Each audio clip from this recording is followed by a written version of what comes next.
Le Grand Dialogue. Sigi Kafoba. Le Grand Dialogue, l'émission des débats du studio Tamani sur votre radio. Sigi Kafoba.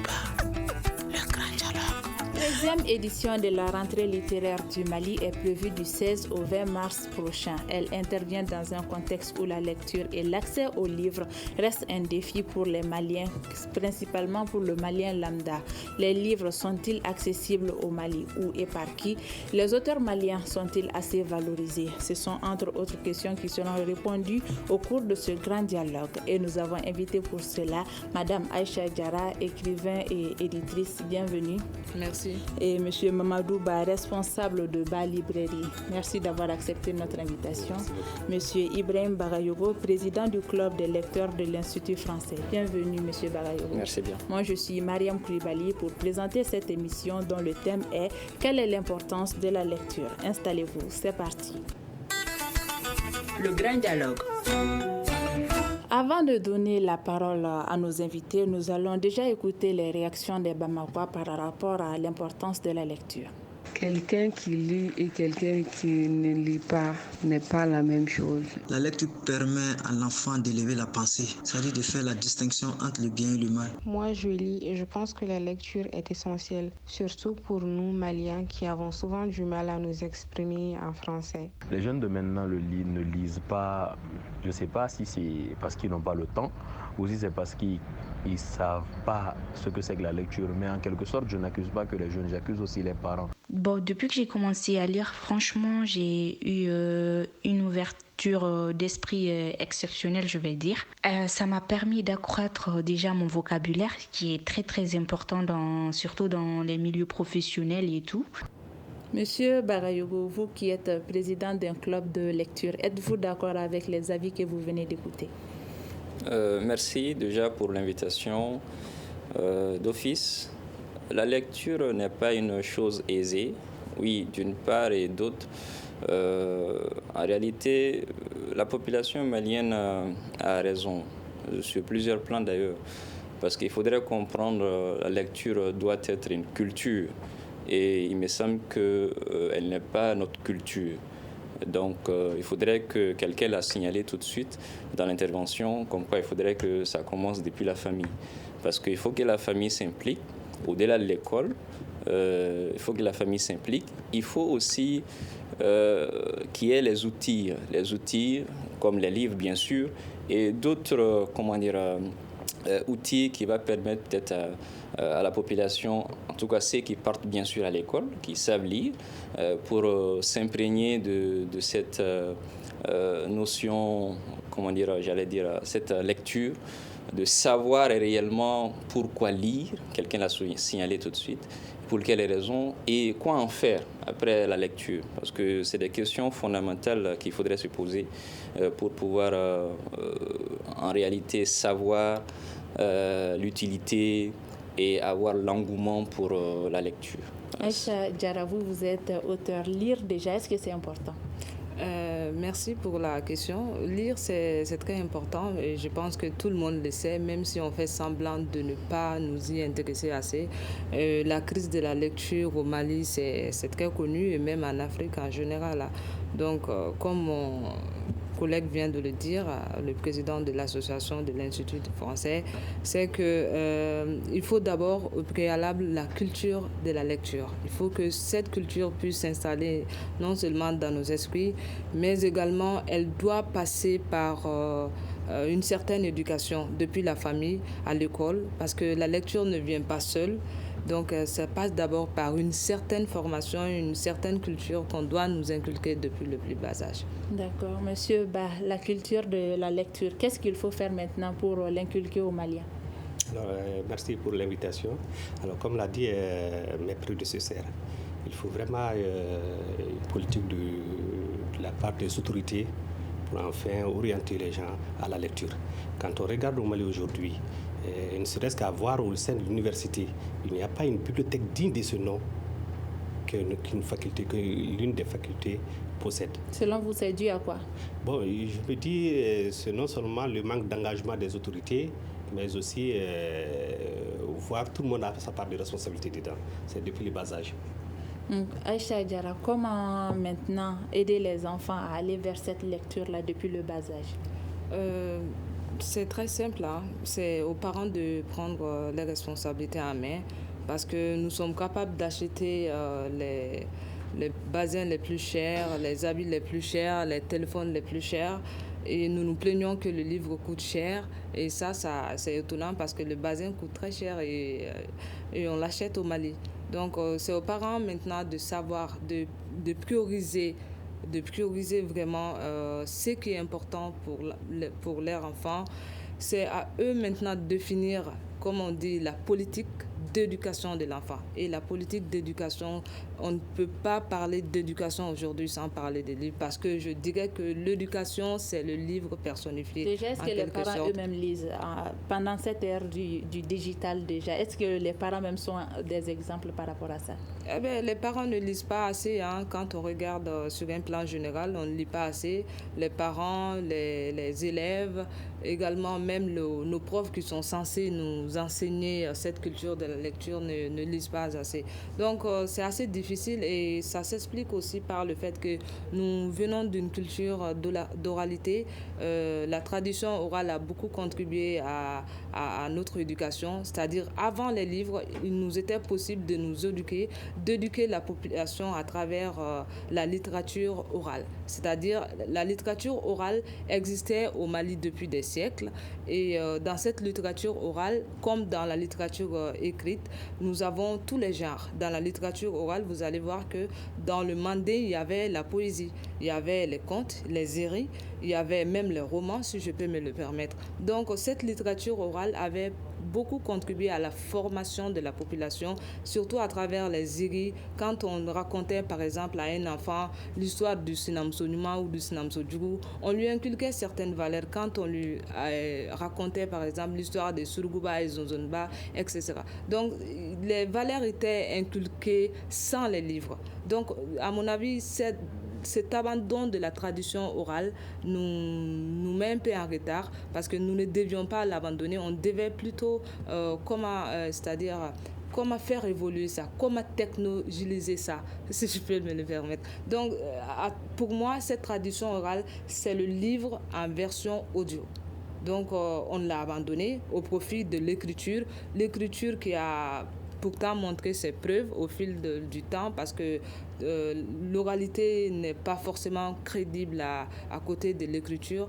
Donc, l'écriture, c'est très, très important. On ne peut plus s'en penser. Ça fait partie même de la civilisation humaine. Donc, on l'a abandonné au profit de l'écriture, au profit du livre, au profit de la lecture écrite.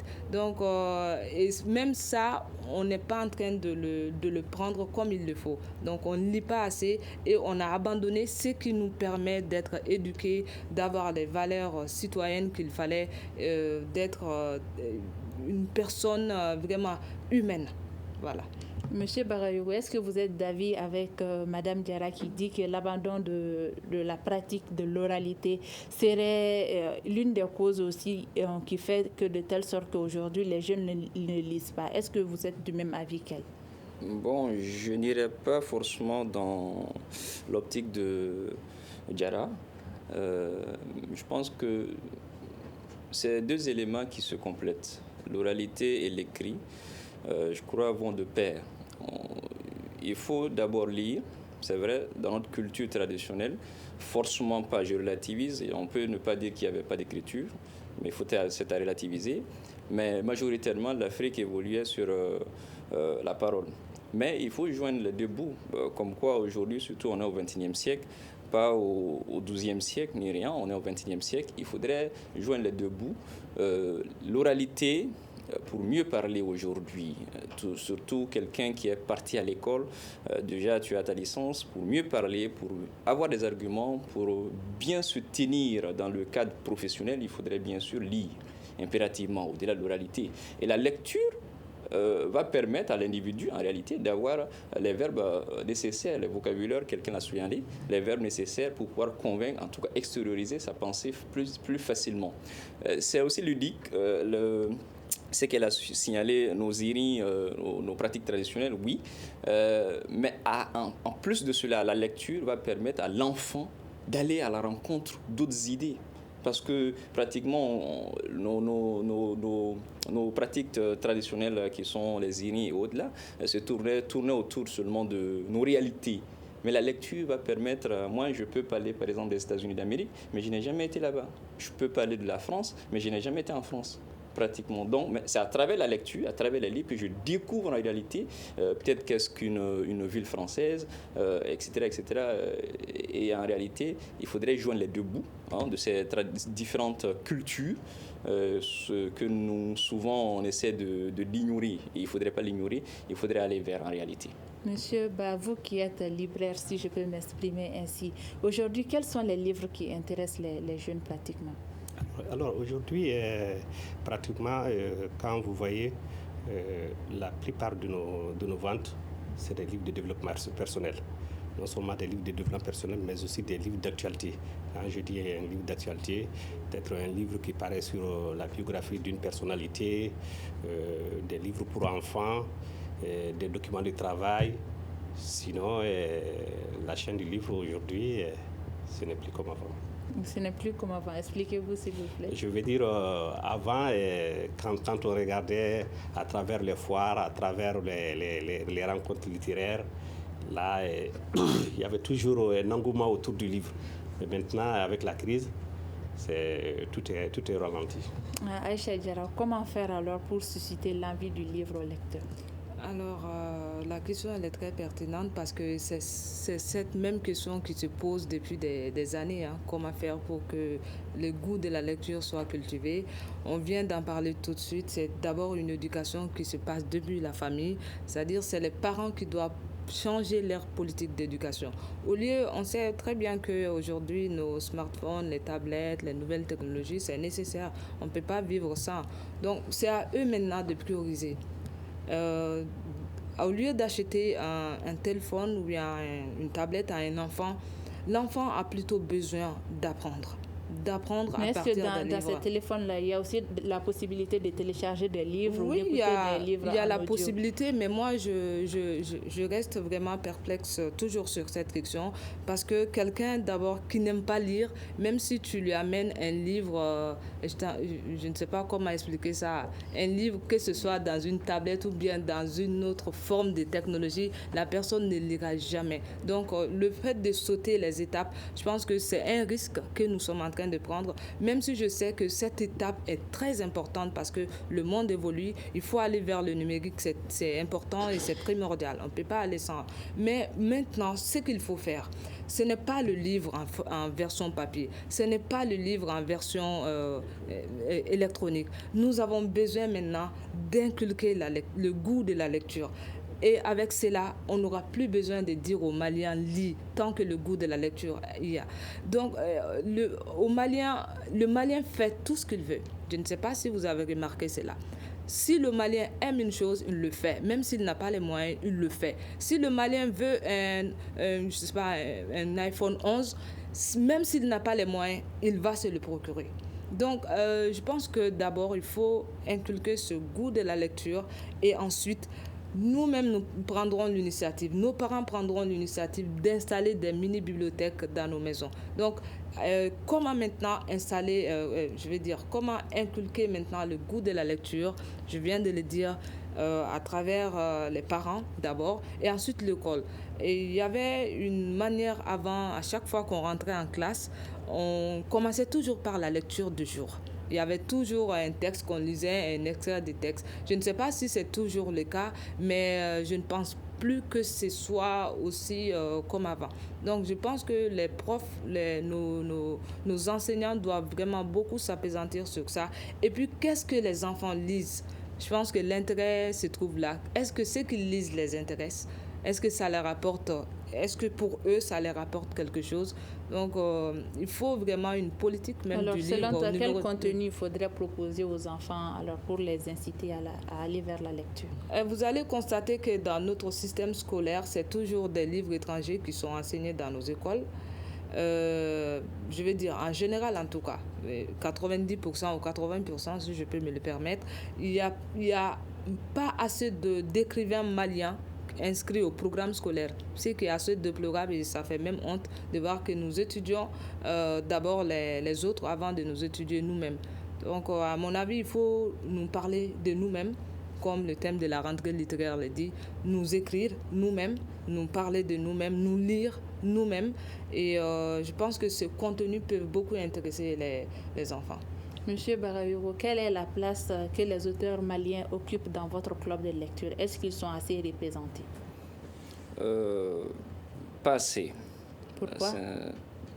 Bon, peut-être un manque de communication, peut-être, je le dis. Mais le club aussi, déjà a vu le jour il y a pratiquement 7 ans, sinon 8 ans. Nous essayons de mener l'activité à notre sein, en tout cas à l'Institut français. L'activité, principalement, c'est la rencontre des jeunes autour d'un livre ou d'une thématique choisie par l'exposant du jour librement, sans imposition. Nous allons à la rencontre, bien sûr, des auteurs maliens, africains, les auteurs dans le monde entier, parce que l'Institut aussi nous amène des auteurs de la France et partout ailleurs, et nous les rencontrons, nous discutons avec eux. Mais en réalité, au Mali, on n'a pas forcément ce privilège de rencontrer à chaque fois des auteurs africains, parce qu'à chaque fois, très généralement, quand nous partons vers eux, soit il y a des occupations, soit ils doivent se déplacer, bon, on ne les retrouve pas très souvent. Mais quand même, il y a quelques-uns qui sont passés au club. Il y a Tonton Diarra, je peux citer, Ousmane Diarra, qui est d'ailleurs bibliothécaire à l'Institut français. On se regroupe chaque fois autour de ses livres écrits. Et il y a d'autres auteurs, Mohamed Diarra aussi. Voilà, on a eu pas mal d'auteurs maliens africains, même Sami Tchak, qui est un grand écrivain. On a reçu ces auteurs-là parmi nous, mais jusque-là, ça reste à parfaire, bien sûr, parce qu'il faudrait aller au-delà, comme elle a dit. Il faudrait aussi qu'on s'implique, qu'on essaie de faire valoriser nos écrits. Puis, c'est les Africains, certainement, ils écrivent avec cette mentalité africaine, avec nos réalités, comme quoi, quand on essaie de voir le livre de Aïchata, les marabouts se sont trompés, en réalité, c'est notre réalité. Ça traite les problèmes sociaux et il faudrait qu'en réalité, on essaie de voir. Bien sûr, le club va essayer de faire, mais je crois que le problème, c'est le manque de communication de long en large, bien sûr, et du club, et des clubs, j'allais dire, le club lecteur, bien sûr, mais aussi d'autres clubs qui sont là. Mais on va essayer de s'atteler pour essayer de relever ce défi. Monsieur Ba, est-ce que vous parvenez à vendre assez de livres des auteurs maliens par rapport à, si vous faites une comparaison avec les ventes d'autres livres que vous faites et les auteurs maliens, est-ce que les auteurs maliens sont assez vendus? Oui, nous essayons tant bien que mal de vendre certains auteurs maliens, et surtout les publications nationaux. Nous essayons de vendre. Mais le problème est qu'aujourd'hui, quand un auteur malien paraît, vous trouverez que le livre passe à la télé ou bien le lancement du livre est fait sans que les livres ne soient dans des librairies. C'est ça notre problème majeur. D'accord. Qu'avez-vous à répondre à ça, Aïssata Diarra? Oui, c'est très important ce que M. Ba vient de soulever parce qu'on n'a pas aussi de politique de communication. Donc, il n'y a pas de communication derrière la parution d'un nouveau livre. Donc, c'est important parce qu'il a souvent même l'habitude de m'interpeller pour dire « Ah, on demande tel livre, mais ce n'est toujours pas déposé ». Donc, c'est très important parce que les éditeurs doivent normalement investir dans la communication à la parution d'un livre, ce qui est tout à fait normal. Mais malheureusement, les éditeurs n'ont pas les moyens pour investir dans la communication. Parce que les moyens ne suffisent pas. On n'a pas de fonds d'aide à l'édition, contrairement au Sénégal qui a un fonds d'aide depuis des années, depuis le temps presque de Léopold Sédar Senghor. Donc, il faut vraiment l'aide des autorités parce que les éditeurs marchent avec leurs propres ailes sans aide et soutien. Récemment, en tout cas, j'en profite pour saluer l'actuelle ministre de la Culture. Vraiment, elle ne m'a pas aidée, mais c'est juste pour dire qu'avec elle, on sent qu'il y a un ministre maintenant qui est là, qui soutient le monde du livre. Est-ce que les librairies ont un rôle à jouer pour la promotion de vos livres? Oui, les librairies ont un grand rôle parce qu'un livre n'est rien sans diffusion. Donc, c'est eux aujourd'hui nos diffuseurs parce qu'on n'a pas une chaîne de distribution professionnelle actuellement au Mali. Actuellement, la librairie Ba est presque l'une des seules librairies professionnelles actuellement au Mali. Vous allez au Sénégal, par exemple, vous allez voir certaines librairies qui sont comme des ministères, on dirait des universités, si vous avez eu l'habitude d'y aller. Donc, il faut que nos libraires aussi soient soutenus parce que moi, je me demande réellement comment ils arrivent à vivre de leur métier. Qu'est-ce qui vous manque, monsieur? Alors, il nous manque un peu de tout. Comme l'a dit Aïcha, notre problème majeur, c'est quoi? C'est qu'aujourd'hui, même les éditeurs, quand vous regardez les éditeurs qui sont nos partenaires directs, et certains d'entre eux essayent de faire notre boulot à leur place, c'est-à-dire notre boulot à leur place. Et quand un éditeur fait son livre, moi je crois qu'il doit transmettre ça au libraire pour le revendre. Mais nous voyons que les clients à qui nous devons vendre, c'est à eux qui vont directement les éditeurs. Donc ce qui fait qu'aujourd'hui, le problème des libraires, c'est énorme. Monsieur Ibrahim Aya est le directeur de la rentrée littéraire. Cette année, le thème retenu est héritage en partage et les activités sont prévues du 16 au 20 mars prochain. Il est joint par la rédaction du studio Tamani. Écoutons-le. L'objectif est de promouvoir les auteurs et leurs œuvres. Et à cet effet, chaque année, cet événement organise une série de manifestations portant sur des débats, des cafés littéraires, des lectures, des hommages, des tables rondes, des spectacles, des ateliers, mettre en lumière les productions de l'année, mais aussi les professionnels du livre et de la lecture. Donc il y a une progression et une amélioration dans l'offre de livres et de lectures depuis quelques années. Et cela traduit en fait un regain d'intérêt assez important du public pour la littérature, pour les œuvres littéraires. C'est un outil de partage de l'imaginaire, c'est un outil de rencontre avec les autres. Les livres, à la fois enrichir leur vécu, mais aussi leur donner des clés de lecture sur leur environnement, que d'eux-mêmes ils comprennent cet environnement et agissent sur cet environnement pour le changer en leur faveur. Monsieur Barayo, pensez-vous que des initiatives de ce genre favorisent vraiment l'engouement vers les livres? Bien sûr, effectivement. La rentrée littéraire, comme d'autres événements autour du livre, permettent en réalité d'amener les jeunes dans son ensemble vers les livres. Et bien sûr, la population malienne notamment vers le livre, la lecture. C'est important, mais il faudrait en réalité que les organisateurs, bien sûr, de cet événement essayent d'impliquer plus les jeunes qui évoluent déjà dans le cadre de la lecture. Beaucoup de clubs de lecture sont créés par-ci et là au Mali, donc il faudrait les impliquer et que ça aille au-delà de Bamako, parce qu'en réalité, on essaie de voir la rentrée littéraire, bien sûr, on a Tombouctou et d'autres villes, mais principalement, c'est à Bamako qu'on voit en réalité l'intensité, alors que le Mali ne se résume pas seulement à Bamako. Il y a Oussoubi-Ndjadja, par exemple, bien sûr, il y a des lettrés, hein, ils ont eu la chance d'aller à l'école. Tant soit peu, il faudrait aussi essayer d'aller vers, je crois, ces lieux pour, valoriser la lecture et faire voir l'événement de la rentrée littéraire. Mais c'est-à-dire, est-ce que le métier nourrit son âme? Je dirais que ça passe d'abord par une passion qui fait que on s'en fout des défis, des difficultés. Cette passion? Hein? Vous l'avez cette passion? Oui, j'ai cette passion parce que je suis d'abord écrivaine avant d'être éditrice. Donc j'ai cette passion depuis le plus bas âge et Dieu merci, j'évolue dans le domaine et ça me fait vraiment plaisir. Donc il y a une certaine satisfaction intellectuelle qui nous remplit et qui fait que malgré les difficultés, on s'en sort, on arrive vraiment à lever la tête et à avancer. Monsieur Batanto, vous parliez de l'état de nos bibliothèques. Selon vous, quel constat vous en faites? L'état de nos bibliothèques actuelles, est-ce que c'est satisfaisant? Non, ce n'est pas satisfaisant à partir du moment où les bibliothèques, je peux dire, il n'en existe même pas. Parce que quand on regarde aujourd'hui les grandes bibliothèques à Bamako, c'est la Bibliothèque nationale, le Centre Djoliba et l'Institut français.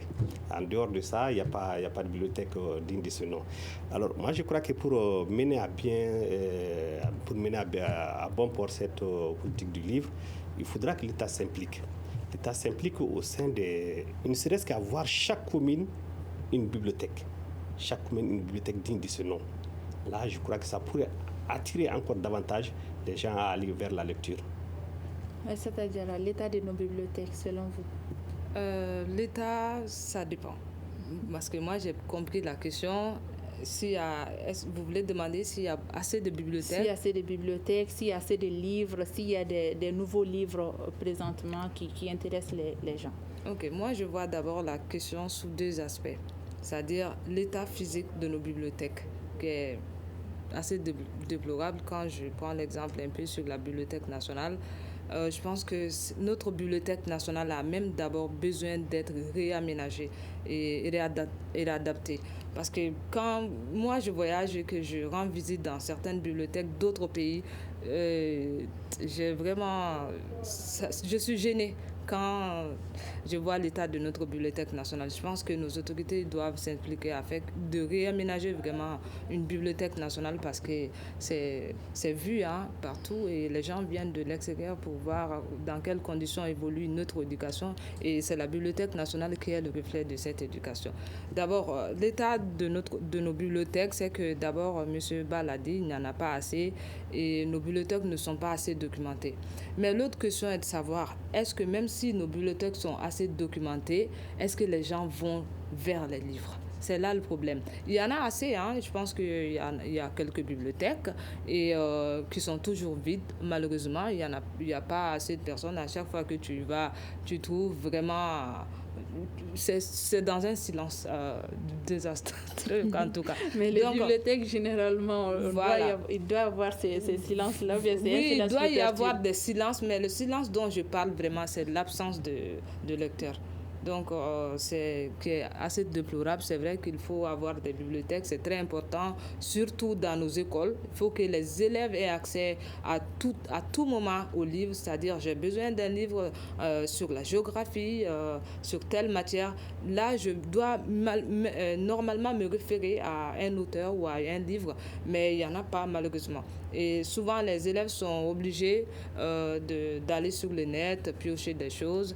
Donc, les bibliothèques, peut-être que s'il y a des bibliothèques, comme M. Baladi, ça peut susciter aussi le goût de la lecture. Que l'enfant voit tous les jours en rentrant en classe des livres exposés.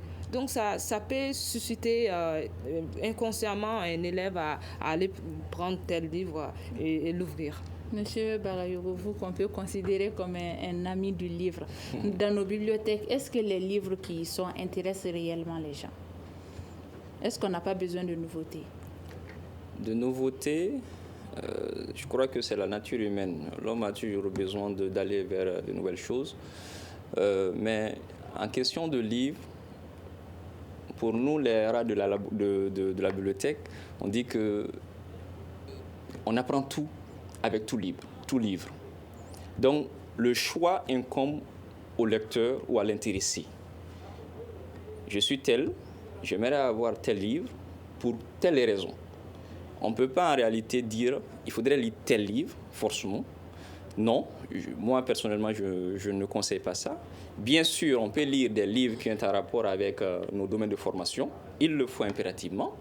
Mais en tant que lecteur, on ne doit pas dire précisément « lis tel » à telle personne. Non, c'est à la personne de voir par elle-même, dire en réalité, bon, je suis telle personne, je veux tel, comme M. Bal a souligné en réalité. Généralement, les Maliens, on va vers les livres de développement personnel. Certainement, c'est ce qui nous intéresse parce que peut-être que nous avons ce problème de développement personnel. Donc, je ne vais pas dire qu'il faut choisir un domaine précis ou un tel livre pour qu'on puisse aller. Les livres sont là, à la Bibliothèque nationale, à l'Institut français, au Centre Djoliba. Ces livres, en réalité, ne sont pas dévorés, sincèrement, par les lecteurs. Monsieur Ba, la bibliothèque numérique, est-ce possible au Mali? Bon, la bibliothèque numérique, elle est possible, mais comme l'a dit Aïcha, c'est vraiment une situation très perplexe. À partir du moment où, avec le livre physique, mais on n'arrive pas à s'en sortir, s'il faut dire qu'on se lance en bibliothèque, en livre numérique, là, ça serait vraiment compliqué pour nous. Regardez un livre, quand vous regardez un livre physique ou un livre numérique, le toucher, ça veut dire beaucoup de choses. Ça attire beaucoup. Donc, quelle qu'en soit la place du numérique, ça ne peut pas remplacer le livre physique. Je vous rappelle que le thème de cette émission est la lecture, quelle est l'importance. Et comme invité, nous avons Aïcha Diarra qui est auteure et éditrice. Nous avons aussi Ibrahim Bagayogo, président du club des lecteurs du Centre culturel français. Nous avons M. Mamadou Ba qui est directeur de la librairie Ba Librairie. Et nous allons continuer ces débats en demandant maintenant à Aïcha Diarra, est-ce qu'au Mali, nous avons conscience du pouvoir du livre? Quelle question. Nous n'avons pas conscience de cela, à mon avis. Et même si nous en avions conscience, on est en train de faire semblant parce que toute éducation passe d'abord par un livre. Que ce livre soit sous version écrite ou bien qu'elle soit orale, c'est-à-dire moi je vais parler ici de la traduction orale, on fait semblant parce que qui sommes-nous d'abord? Nous en tant qu'êtres humains, nous sommes la somme des idées des individus qui ont pris le temps de penser le monde, qui ont pris le temps de penser l'univers sous ses aspects naturels, sous ses aspects physiques, et qui ont dit que le monde est comme ça. Le monde va comme ça. Et c'est cela que nous avons appris à l'école quand on apprenait les sciences mathématiques, nos géographies, nos physiques, nos chimies, nos géologies. Donc, nous avons appris les pensées d'autres personnes, des gens qui ont pris le temps d'écrire.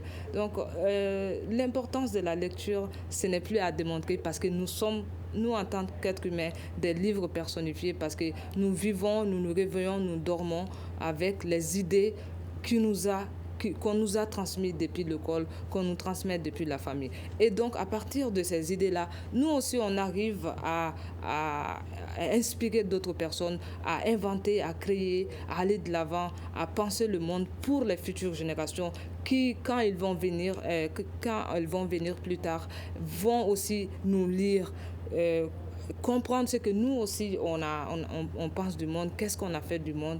Et le livre, ce n'est plus à démontrer vraiment. Nous sommes en train de faire semblant, nous sommes en train de fermer les yeux sur quelque chose qui est très important. Et je suis vraiment ébahie par l'indifférence de nos autorités par rapport au monde du livre. Vous allez voir que si vous faites un projet aujourd'hui sur la musique, si vous faites un projet aujourd'hui sur la danse, c'est la foule qui va remplir, c'est les autorités qui vont venir t'aider, c'est les bailleurs eux-mêmes qui vont te proposer de l'aide. Mais faites un projet sur les livres. Même si vous allez payer des gens pour venir, vous allez compter les gens dans la salle. C'est qui est vraiment de ces autorités et ces bailleurs doivent faire aujourd'hui?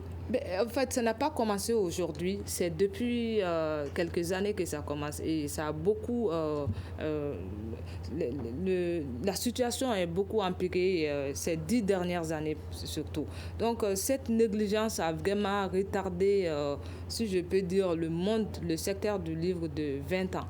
Donc, c'est à eux maintenant de voir, parce qu'aujourd'hui, qui sommes-nous sans les livres? Ceux qui aujourd'hui, c'est-à-dire nous inspirent quand on les voit à la télé, c'est parce qu'ils ont été inspirés, ils ont étudié des livres, ils ont été d'abord, la base de leur éducation, ça a été les livres. Donc, à mon avis, les autorités doivent prendre vraiment le temps de réfléchir sur la destinée même de notre pays. Parce que des pays qui étaient plus dans des situations pires que le Mali actuellement, qui traversaient des crises de pauvreté vraiment exagérées, ont su être aujourd'hui des puissances aujourd'hui grâce aux livres, grâce à l'éducation. Et l'éducation, on ne peut pas en parler sans le livre. Monsieur Bagayogo, vous croyez au pouvoir des livres? Impérativement, et deux fois en tant que lecteur, je crois au pouvoir du livre. Si vous voyez aujourd'hui que je suis là, c'est grâce au livre que je suis là pratiquement. Au-delà de la formation, bien sûr, acquise lors de ma formation, en tout cas académique, c'est la lecture qui m'a permis en réalité de m'en sortir de long à large. Donc le livre a un pouvoir incommensurable, j'allais dire, et il faudrait permettre à cette génération, en réalité, on accuse généralement les jeunes, cette génération, mais ceux qui sont et qui doivent permettre à cette génération d'aller vers leur développement ne le font pas comme il le faut. Comme elle a signalé l'autorité, il y a bien sûr les bibliothèques, etc. Nous sommes des acteurs de long à large, les lecteurs et tous ces organismes-là, nous sommes des acteurs et nous devons nous impliquer. Bien sûr l'État, mais en réalité, à un moment donné, l'État c'est qui ? Nous sommes dans un pays et chacun, nous sommes tous peut-être des chefs de famille, en tout cas nous sommes membres d'une famille. Essayons, nous qui avons déjà le goût de cette lecture, nous avons déjà goûté à la chose, bien sûr à la lecture j'allais dire, essayons d'amener ceux qui n'ont pas l'engouement vers cette lecture. C'est pourquoi nous avons créé d'ailleurs le club de lecteurs de l'Institut français du Mali.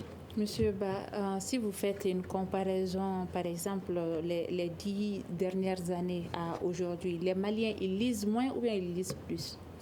Au contraire, ça a beaucoup régressé. Parce que comme je le disais, quand vous regardez aujourd'hui sur le plan des ventes, aujourd'hui nous sommes dans un hôtel. Pourquoi? Parce que c'est là-bas où se trouvent nos clients. Et 70% de nos clients, c'est des gens de passage, soit des étrangers, ou bien un Malien, il est à l'hôtel pour une rencontre, un rendez-vous, il dit « Ah, attends, je cherchais un tel livre », il profite. C'est dû à quoi? C'est dû, je crois que, comme l'a dit Aïcha, c'est la politique du livre n'a pas été soutenue. N'a pas été soutenue non seulement par les autorités, mais aussi à commencer par nos familles. Parce que, comme l'a dit Aïcha, disons, le livre, l'engouement du livre, il faut l'instaurer depuis en famille. Et là-bas, l'enfant naît avec, grandit avec, et le reste, il apprend au cours de sa vie. Ce n'est pas dû au coût du livre? Non, au contraire, quand on regarde, les gens disent que les livres sont chers au Mali. Mais c'est dû à des facteurs. C'est dû à des facteurs. Par exemple, au sein de la sous-région, la Côte d'Ivoire, le Sénégal, là-bas, le tout vient par bateau. Or, ici, le tout vient par vol. En tout cas, les livres qui viennent de l'extérieur. Ça, c'est les livres sont taxés au Mali.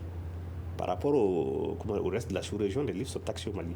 Donc, ce sont ces facteurs réunis qui font que le livre, je ne dirais pas cher au Mali, mais peut-être pour certains, mais quand même, il y en a qui payent.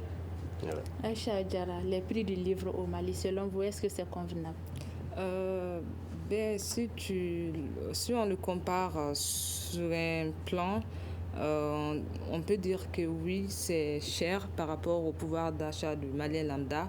Un livre qui coûte 7 000 ou 8 000 par exemple correspond au nansongon de 4 ou 5 jours de certaines familles. Donc ça va être très difficile pour un père de famille qui se débrouille à gagner son gagne-pain d'acheter un livre comme ça. Mais d'un autre côté, ce sont ces mêmes pères et mères qui refusent d'acheter un livre de 8 000 francs sous prétexte que c'est cher parce que ça correspond au nansongon. Ce sont ces mêmes pères et mères qui achètent des iPhone 11, des iPhone 8, 9, 10, qui achètent des tablettes, qui achètent des bassins pour leurs enfants. Donc on ne va pas dire qu'il ne faut pas acheter ça pour les enfants, c'est normal, c'est la vie. Et c'est comme ça que nous fonctionnons. Mais d'abord, il faut prioriser les choses. Il faut dire, je commence d'abord par ça, ensuite le reste viendra de lui-même. Monsieur Barayogo, faut-il payer un livre à tout prix? Est-ce que le savoir a un prix? Le savoir n'a pas de prix, mais il faut toujours adapter aux conditions de vie des uns et des autres. À mon humble avis, un étudiant, peut-être que je suis, qui vient d'une famille pas du tout aisée, difficile, précaire, et vous me demandez d'aller acheter un livre ne serait-ce qu'à 5 000 francs, ben, je ne vais pas pouvoir parce que me déplacer même pour aller à l'école, il faudrait que c'est la maman qui me donne, c'est le papa qui me donne, etc. Donc difficilement j'irai débourser 5 000 francs pour acheter un livre. Donc il faudrait l'adapter aux conditions à un moment donné. Et surtout les livres qui sont écrits par des Maliens et au Mali. Si c'est le cas, les livres sont chers selon certains Maliens. Quelle alternative les Maliens ont maintenant? On devrait se rabattre sur les bibliothèques qui sont de moins en moins fournies. Quelles sont les alternatives que vous proposez? Il y a deux contrats, c'est-à-dire le contrat à compte d'auteur, où c'est l'auteur qui prend en charge les frais liés à la publication du livre, et il y a le contrat à compte d'éditeur, où c'est l'éditeur qui prend en charge les frais liés aux publications du livre. Il y a même le contrat participatif où les deux contribuent ensemble. Donc, dans le cas où c'est le contrat à compte d'auteur, quand l'auteur prend en charge les frais, c'est que l'auteur d'abord débourse de l'argent. Il investit dans son livre. Et quand on tient compte de l'investissement, parce que le coût du livre est toujours fixé par rapport à l'investissement qui est fait, donc parce qu'il faut que l'auteur aussi ait des bénéfices sur son livre, sinon à quoi ça servirait? Même ça, il y a beaucoup d'auteurs qui n'ont rien sur leur livre, mais la seule satisfaction intellectuelle, ça les suffit. Donc il faudra aussi que la population tienne compte de cela. C'est vrai, nous achetons beaucoup de choses et on ne se pose pas des questions, mais quand il s'agit d'acheter des livres, on se pose des questions sur le coût. Donc il y a aussi un investissement qui est vraiment derrière, un investissement à la fois financier et également intellectuel. Il y a toute une chaîne qui est derrière ça. Donc le prix du livre est toujours fonction de l'investissement. Donc c'est vrai que les auteurs aussi, normalement, on doit réfléchir. Et moi, je ne trouve pas que les coûts du livre sont très chers au Mali. En France, par exemple, vous allez voir des livres à 50 000 francs. Et vous faites ça au Mali, c'est seulement ceux qui ont de l'argent qui vont l'acheter. Donc, au Mali, il y a des livres qui coûtent 2 000 francs, qui coûtent 3 000, qui coûtent 4 000. Et on a l'habitude d'acheter plus que ça avec d'autres choses. Donc, c'est juste un besoin qui doit être créé. Et là, le Malien va lui-même acheter de son propre gré. Nous arrivons pratiquement à la fin de notre émission. Monsieur Ba, qu'est-ce qu'il faut faire pour valoriser les œuvres littéraires du Mali? Je rejoins Aïcha, comme l'a dit Aïcha, il faut vraiment valoriser d'abord nos auteurs. Aujourd'hui, quand vous prenez même les livres au programme, vous trouverez que 80 à 90% des livres, c'est des livres étrangers. Donc, ce qui n'encourage pas. Il faut aussi l'accompagnement de l'État. L'accompagnement de l'État, c'est à des niveaux. Non seulement au niveau des auteurs, mais des éditeurs, mais particulièrement les libraires, parce que c'est la chaîne de transmission entre la population et l'éditeur. Monsieur Barayou, aujourd'hui, qu'est-ce que les Maliens et les acteurs même du livre devraient faire pour valoriser nos propres livres? On doit s'asseoir et discuter, penser, essayer de voir en réalité quelles voies et moyens adopter pour pouvoir relever le défi de ce problème. Parce qu'en réalité, le livre est important. Et il est important dans la mesure où on saura quoi faire avec, bien sûr, parce que c'est ça aussi l'importance. Il ne faudrait pas lire parce que oui, le livre est là. D'ailleurs, on peut même considérer tout le monde comme lecteur. Mais lire pourquoi? Lire pour s'imprégner du contenu du livre, essayer d'améliorer ce qu'on a appris, essayer d'appliquer ça si nécessaire, bien sûr, à votre condition de vie. Donc, pour ce faire, les acteurs en réalité du livre là, doivent s'unir pour essayer de voir de long en large comment est-ce qu'il faudrait faire pour arriver à bon port. Aïcha Diarra, vous avez 1 minute. Comment valoriser nos œuvres?